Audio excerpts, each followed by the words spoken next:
Now, as a reminder, California's argument, which the majority's adopted here, is that a magazine that holds more than 10 rounds is not an arm protected by the Second Amendment. So this 21-round magazine that comes from the factory or a 17-round magazine is not an arm protected by the Second Amendment. Now, California acknowledges that a magazine is necessary to make the firearm function, but they argue that because you can replace the standard magazine with one that holds fewer rounds, 10 rounds or less, then these higher capacity magazines are not an arm and thus wholly unprotected by the Second Amendment. Now, the problem with California's argument is that, as I pointed out in oral argument, the exact same argument would apply to essentially every part on this firearm, which would mean that essentially nothing on this firearm would be protected by the Second Amendment.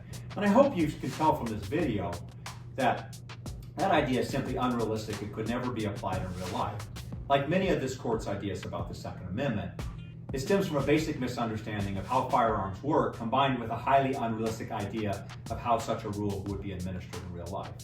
Ultimately, the only rule that makes sense and comports with reality and the text of the Constitution is that the entire handgun here, including the grip, this takedown lever, the slide and barrel, the sighting system, and this magazine are all part of the arm within the meaning of the Second Amendment. Thank you for watching.